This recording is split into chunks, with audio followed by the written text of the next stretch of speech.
É muito legal você trazer essa dimensão aí do contexto da produção do livro e da própria vida do Ferrer, porque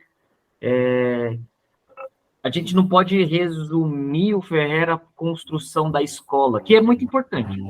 É foda, a escola é muito importante, é um projeto super completo, complexo e que extrapola o próprio Ferrer, né? Mas é interessante quando você traz toda essa dimensão dele enquanto articulador, enquanto uma pessoa que tem conexões internacionais e tal, né? É por isso que quando você falou, né, tipo, o, o, o Estado espanhol colocou o Ferrer como um mentor intelectual de uma revolta popular, é aí que a gente consegue ter a dimensão do que isso significa, né?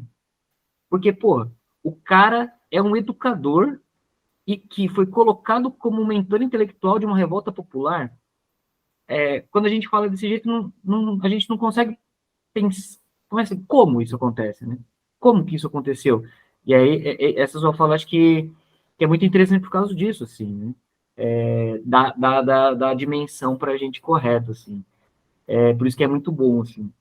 E, Rodrigo, se você tivesse que fazer uma escolha ingrata de pegar um aspecto, alguns aspectos, vai, tudo bem, alguns aspectos do livro, assim, e para falar assim, pô, ó, esses aspectos aqui não pode faltar para a prática de educadores, educadoras anarquistas, libertários, seja em escolas e principalmente em cursinhos, né? Quais seriam esses aspectos? É, Antes de tudo, eu quero deixar já a recomendação do que se deve ler obrigatoriamente do livro. Um capítulo específico que é onde ele faz, digamos assim, a discussão mais política, né? Do livro todo, né? Tá a discussão política, mas para mim eu acho que é onde está colocado a discussão central que é inspiradora. Para além das discussões mais específicas, que eu acho que eu vou destacar algumas, mas é o capítulo 9, que é a renovação da escola. A renovação da escola. Nono capítulo. É, é, Ali ele vai fazer uma discussão sobre a ideia que para a gente é muito atual e é o impasse, a grande dúvida, né, que nós temos entre reforma e no caso não é nem revolução, né? Ele está colocando aí, porque para ele a revolução é a fundação de escolas. Então ele fala assim: é possível atuar, é possível criar uma sociedade livre, criar uma humanidade fraterna, uma sociedade igualitária através da reforma da escola, como ela como ela existia na época dele e continua existindo até hoje do mesmo formato? Ele fala, por mais bem intencionado que sejam os laicos, os republicanos, ou até os socialistas que falam, vamos tomar o poder e dar a educação para o povo, e fala, isso tudo é balela. Por essa instituição escolar, não é possível você criar uma sociedade livre. E aí, se você quer uma sociedade livre, assim como no campo político, você tem que criar seus meios de sua forma de atuação política autônoma, horizontal, igualitária, autogerida pela ação direta. Como no campo econômico, se você quer se emancipar do patrão, você tem que tomar os meios de produção. Na escola, a mesma coisa. Na educação, a mesma coisa. Por consequência lógica.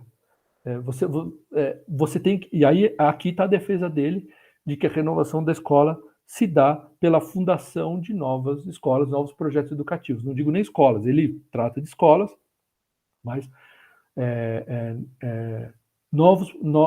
uma nova educação. Então, você não pode reformar o que está aí.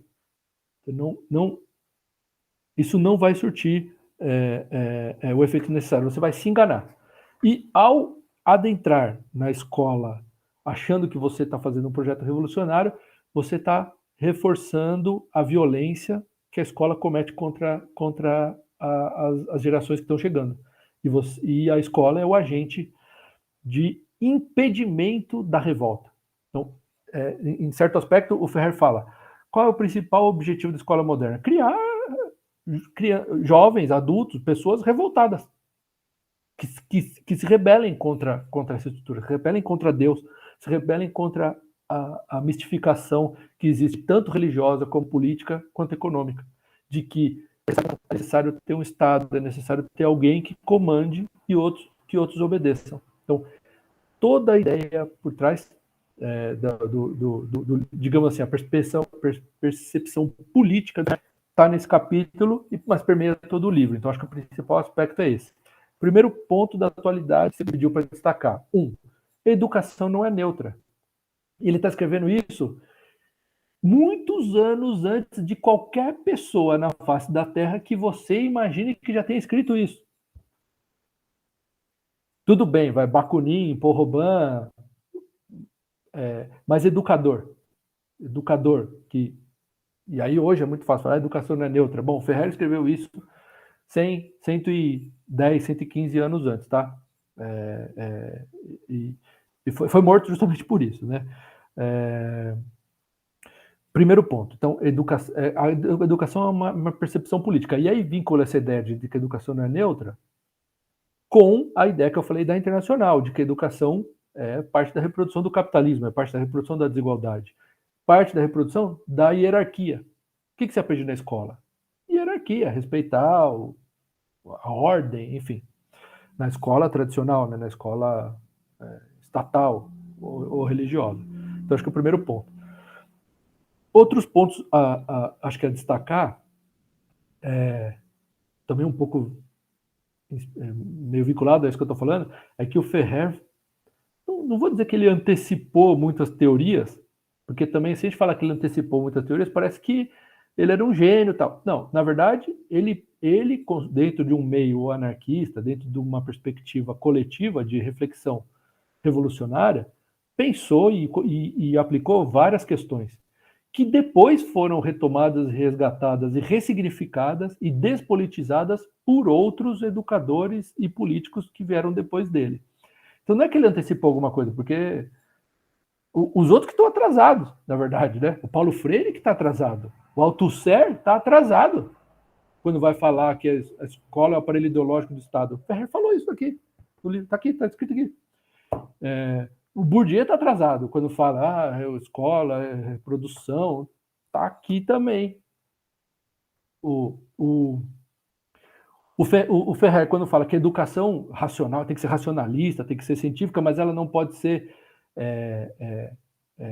Ela não pode deixar de afetar o coração, o sentimento da criança. A educação pelo exemplo. Tudo isso que está sendo discutido muitos anos depois, Frenet, coloca qualquer um, os russos, qualquer coisa que veio depois, cronologicamente depois, bebeu ali na fonte do Ferrer. Então, o primeiro ponto a destacar. Quando você for ler, você vai falar, pô, mas acho que eu já ouvi isso em algum lugar. Claro, eu já ouvi isso em vários lugares. Só que ele falou antes. Então, dentro dessa perspectiva, educação não é neutra. Segundo ponto, que eu acho que isso para o cursinho é muito importante, né? Porque qual a ideia do cursinho? Não é aprender por aprender, eu quero aprender para ficar super inteligente. Não, pô, é um desafio de classe, é uma questão política. Pô, vamos tomar a universidade dessa burguesada, vamos tomar a universidade do Estado e criando uma forma própria de educação autogerida e autônoma pela ação direta. Isso é cursinho. Isso é igual Ferrer fez. Os cursinhos que estão aí não nos servem, porque tem o cursinho da burguesia, que é pago, tem o cursinho que é tutelado pelo partido político, tem o cursinho que é tutelado pela própria universidade, que só quer saber de passar no vestibular e botar mais gente no mercado de trabalho e dizer que tem sucesso econômico, tal, ascensão social. Não, o cursinho tem uma outra perspectiva, tem uma dimensão política, auto-organizativa, né? Então, primeiro ponto. Outro ponto que eu acho que é importante aí no campo político, mas também pedagógico, né? É a ideia do lúdico, dos jogos, né? Das brincadeiras. No caso, o Ferrer trata muito das brincadeiras, né?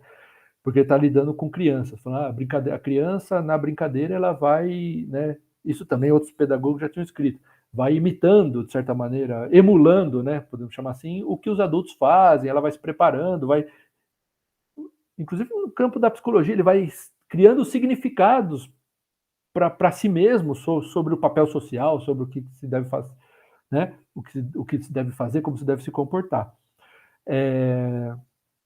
Mas dentro dessa ideia do lúdico, está a ideia da vontade e da liberdade, em que a criança, ao ser livre, ou aí no caso jovem, no caso do cursinho, ou formação de adulto, para você ser livre, para escolher seu próprio itinerário, escolher a forma de educação e criar métodos que vão partir da observação e da relação prática, concreta com as coisas, é daí que você extrai a possibilidade de conhecimento. Então, nesse sentido, o professor não tem a função, aquela função meio tradicional, que inclusive a esquerda, né, os progressistas da educação falam, transmitir o conhecimento acumulado da humanidade. Que conhecimento acumulado da humanidade é esse? É o conhecimento estabelecido por outro, não por mim, não pela minha classe. Estabelecido por quem define o currículo. Ter um currículo previamente estabelecido já é uma seleção feita por outro, é a heterogestão, é a heteronormatividade em relação à educação. Tudo o contrário do que a Internacional falava, os anarquistas falavam, tudo o contrário de uma educação emancipatória. Então, quando você cria saídas de campo, formas de observação concreta, construção de próprios materiais, relação dialógica, e Paulo Freire escreve muitos anos depois, né, mas em que o professor não é aquele que vai impor um conhecimento livresco, né, da palavra, mas sim ele vai estar em diálogo, mobilizando os educandos, né, e as educandas num processo coletivo construído a partir das vontades e dos desejos dos educandos. Esse acho que é um ponto central que o Ferrer coloca. Ele coloca, de certa maneira, tá ali. É claro que, de certa maneira, um pouco no texto aparece bastante embrionário, e isso vai ser desenvolvido por outros educadores anarquistas que, inspirados pelo Ferrer, vão fundar outras escolas. Vai ser mais desenvolvido e sistematizado melhor anos depois. Mas está colocado ali, claramente, saída de campo, a ideia da observação concreta e a ideia do lúdico, do jogo, no sentido do jogo como um mobilizador do desejo e da vontade individual e, ao mesmo tempo, coletiva, porque no jogo você tem que negociar, né? Na brincadeira, duas crianças brincando é uma negociação. Vão sair na porrada, vamos... E aí, nessa estrutura da negociação do jogo, o papel do professor, e aí não é deixar a criança se matar, né? Não é laissez-faire liberal, a ideia liberal de educação, que a criança faz o que quer. Não, aí o papel do educador, digamos assim, seria mostrar a importância da solidariedade e do apoio mútuo nesses jogos e nesse processo de construção coletiva de conhecimento. Então, Ferrer coloca isso claramente. Acho que para o cursinho isso é essencial. Então, você cria um espaço educativo onde as pessoas colaboram, vão ter solidariedade, vão ter apoio mútuo para, inclusive, disputar vaga na universidade. E eu vi vários relatos que as pessoas fazem, já não é mais importante a vaga na universidade, e sim a construção que a gente fez aqui, né? A relação que ele estabeleceu. Esse desmascarar, esse tirar essa nuvem que a sociedade e a classe dominante, a escola, coloca sobre nossos olhos, e o cursinho ou projetos educativos, seja centro de cultura, bibliotecas, podem ser o elemento de, digamos, limpar a visão, né? Para você poder ver, de fato, a desigualdade e a exploração. Então, assim, que tem esse ponto. Um aspecto que é educação, digamos assim, popular. Então, o Ferrer tinha essa preocupação, apesar de ele discutir, num dos capítulos, com educação de classes, ou seja, meninos ricos, né, crianças ricas e pobres, estudando juntas, a ideia, por exemplo, da formação dos pais, né, ele fazia conferências, a escola moderna fazia conferências aos domingos, fazia sessões à noite, onde os pais, as famílias e a comunidade podiam participar e debater alguns temas como, sei lá, por exemplo, higiene. E a higiene não no sentido, enfim, higiene mesmo, né? Escovar o dente, lavar a mão. Então, isso hoje a gente sabe que isso evita a criança morrer. Só que em 1900 não. Então, tinha toda uma discussão sobre o papel da higiene na qualidade de vida, na saúde das crianças, que era feito dentro da escola com as crianças, no cotidiano. Depois se fazia uma conferência para as famílias explicando isso, e ao mesmo tempo, veja, não só, e aí é um outro ponto, o envolvimento da família e da comunidade dentro da escola, num papel não só de cobrar, mas também de se envolver no processo educativo, né, de participar do processo educativo. Por outro lado, empoderava não, né, essa palavra ruim, mas colocava as crianças enfim, empoderava as crianças no sentido de levar os conhecimentos da escola para a sua família. Então, os hábitos de higiene, por exemplo, as crianças, ao vivenciar isso na escola, levavam para dentro de casa. Então, também há uma mútua influência entre a comunidade presente, familiares presentes, e ao mesmo tempo a escola produzindo algo, levando para dentro do núcleo familiar ou da comunidade novas relações. Eu acho que isso também, pensando, por exemplo, na vinculação geográfica, né, de bairro, comunitária, que tem os cursinhos, eu acho que esse é um ponto que a escola moderna dialoga bastante. E a gente lá, inclusive no cursinho, numa das atividades que a gente fez, na aula de política, a gente conversou sobre os ataques que as escolas estavam sofrendo, né, da extrema-direita, tal, os atentados, e um dos pontos ali levantados foi justamente esse, né, de como que as escolas que possuem um maior grau de coletividade, né, onde envolve a comunidade escolar, o índice de violência dentro da escola, ela diminui de forma drástica, assim, né? Eu acho que fazer com que, quando a comunidade escolar ela se fortalece, a gente consegue afastar a extrema-direita, né, dos espaços, né? Então, acho que isso é uma coisa interessante para a gente pensar hoje também, né? E uma outra coisa que você falou também, que também está muito super na moda, né? Essa ideia de que a criança, ela não é só um estudante, o estudante que está ali não é só estudante, mas também educador, né? Então, isso que você falou, né? Da criança que leva o que aprendeu para a família e ensina a família hábitos de higiene, acho que isso dialoga muito com essa ideia dialética, né, do educador e do educando, né, de como que essa coisa ela está vinculada, né, nesses dois aspectos, né. Sim. E bom, a gente já estourou completamente o tempo que a gente tinha planejado, mas eu acho que é isso mesmo, porque faz parte e é bom que seja assim mesmo, porque, enfim, a gente precisa conversar mais sobre esses assuntos, a gente precisa ter material mesmo para disponibilizar para as pessoas e educadores e educadoras e estudantes também, né, sobre essas temáticas. Acho que é muito bom, né? E, enfim, a gente agradece bastante a sua presença aqui, Rodrigo. Se você quiser, a gente dá um espaço agora para você falar, se você quiser falar, enfim, fazer algumas últimas palavras aí, fica à vontade.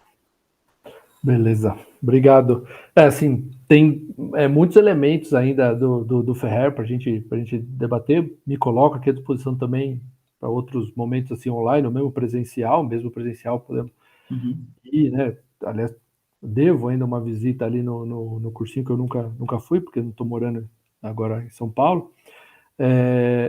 Mas assim, eu acho que a leitura do texto do livro do Ferrer, né, do texto, especificamente desse capítulo, mas de outros, né? Por exemplo, tem um outro capítulo que é o Nem Prêmios Nem Castigos, que eu acho que talvez sejam os mais nem prêmio nem castigo, né? Que é na sequência desse que eu falei, a renovação da escola. São os 2 capítulos centrais. É uma leitura fácil, podemos dizer, por um lado, porque ela tem um tom coloquial de que ele vai contando alguns casos, mas em vários momentos ela é bastante densa, porque ele traz uma visão completamente diferente do que a gente está acostumado a ler, né? Do que a gente vai ler sobre educação, que é sempre mais do mesmo, né?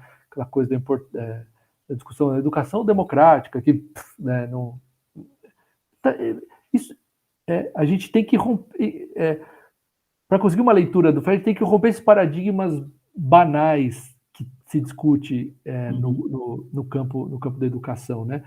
E aí a gente tem que jogar fora algumas das nossas verdades. E até no próprio livro ele fala, quando ele vai falar sobre os professores, tem um capítulo também que recomendo aí a leitura para os professores do cursinho, todos os professores, né? Que ele vai tratar, chama O Professorado, né? Justamente vai tratar disso, ele vai falar, nós fomos formados nessa escola, né? Nessa escola tradicional, reacionária e tal. Então, assim, é óbvio que a gente vai carregar isso, e ele não nega as contradições que a gente apresenta, né? Que a gente vai apresentar na nossa atuação, no nosso cotidiano, no nosso trabalho como educador, né? Mas ele vai dizer, justamente percebendo justamente a possibilidade de perceber essa contradição, nessa possibilidade, na capacidade, na verdade, de perceber a contradição que pode estar aí a sementinha da transformação. Porque ao perceber a contradição, se você ficar parado no mesmo lugar, é porque você realmente quer ser cúmplice dessa violência, dessa barbárie, que é o que se chama educação, essa educação capitalista, essa educação estatal, né, educação autoritária que a gente tem em todas as escolas, em todos os sentidos. E aí, para você conseguir sair desse espaço, né, de reconhecimento da contradição para partir para a ação, você tem que se desvencilhar, você tem que romper com várias certezas que a gente carrega, né? A gente carrega. Então, a ideia, por exemplo, de prêmio castigo de prova, ou de diferenciação, ou de que o aprendizado é individual, ou de que existe um conhecimento que deve ser transmitido, coisas que são marteladas cotidianamente na discussão pedagógica como óbvias, mas que não são óbvias, elas são e que não são naturais, elas são construídas socialmente com uma intencionalidade. E a intencionalidade dessa construção é justamente a dominação e a reprodução da desigualdade econômica, política e social. De gênero, né? Aí nem entrei nessa discussão. O Ferrer faz uma baita discussão sobre a emancipação feminina também. Então, assim, a coeducação o papel da coeducação de sexos, a questão étnica está colocada. Ele, por ser anti-religioso, anti-estatal, ele é anticolonialista, essencialmente, né? Nos livros da escola moderna fica claro isso. É anticolonial em 1901.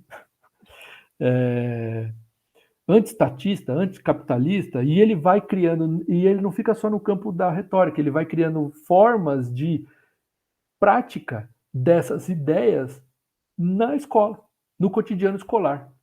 Então, eu acho que é um dos livros mais, dos mais belos livros de educação que eu já li, assim, que acho que já foi escrito. Claro, tem muitos livros bons, mas esse eu acho que é essencial. Principalmente para quem tem essa pulguinha atrás da orelha, que busca combater a ignorância, combater a dominação e que tenta de fato acredita numa educação, ou quer acreditar, ou quer construir uma educação emancipadora, uma educação para a liberdade, né? Uma educação libertária, né? Que seja efetiva, né? De fato. Então, acho que ele dá muitos elementos. Claro, tem suas limitações, tem o seu contexto histórico, que a gente tem que lidar, mas infelizmente, quase tudo que ele escreveu a gente ainda não conquistou. Uhum.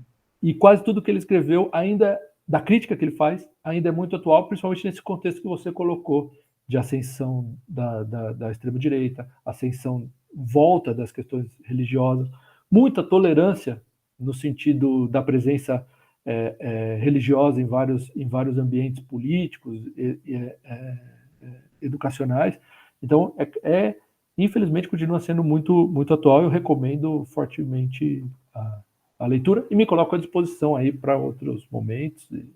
Agradeço aí e força aí para o cursinho, que acho que é um dos projetos mais importantes de educação anarquista, educação libertária, assim, de construção de uma educação nova que a gente tem nas últimas décadas. Assim. Valeu.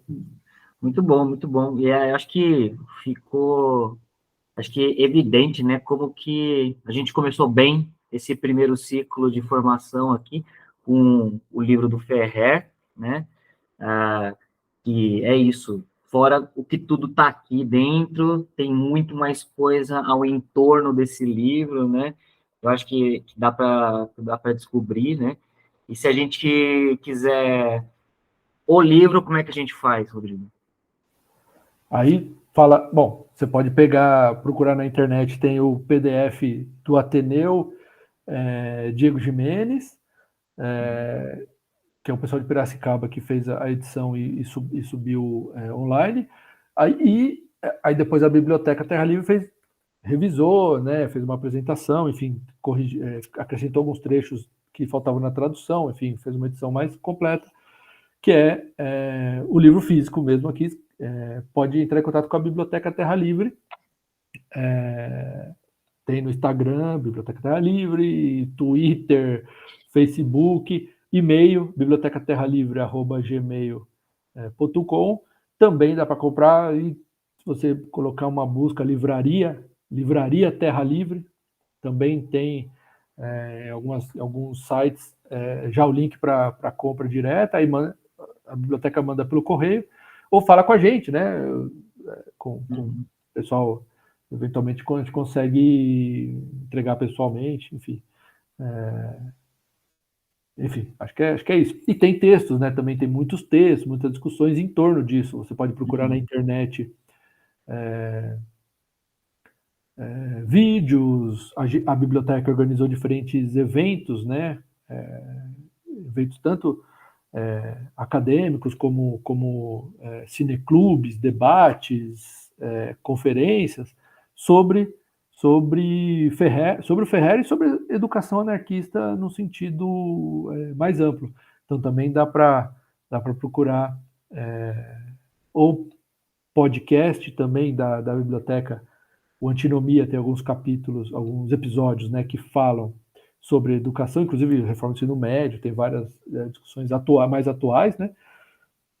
E dentro do podcast da Biblioteca Terra Livre, tem um projeto que chama Leituras Libertárias, que tem algumas que são específicas sobre educação, né, desses educadores que a gente citou aqui, algumas do Bakunin, do Ferrer, enfim, de outros educadores e anarquistas brasileiros e de outras partes do mundo também. Você pode ouvir lá, né? Quem gosta mais de podcast, de vídeo, essas coisas, pode também procurar por esses canais aí. Beleza. A gente também, lá no cursinho, a gente funciona numa biblioteca comunitária, né? E lá a gente tem um exemplar da Escola Moderna. Quem quiser também, é só chegar junto lá no cursinho, que está disponível lá também para todo mundo. É isso aí, agradeço aí a sua disposição, Rodrigo, de fazer essa conversa, agradeço aí todo mundo que está assistindo a gente, e até a próxima atividade aí desse primeiro ciclo de formação continuada em educação anarquista. Falou, valeu, obrigado. Tchau, Valeu. tchau. Bravo.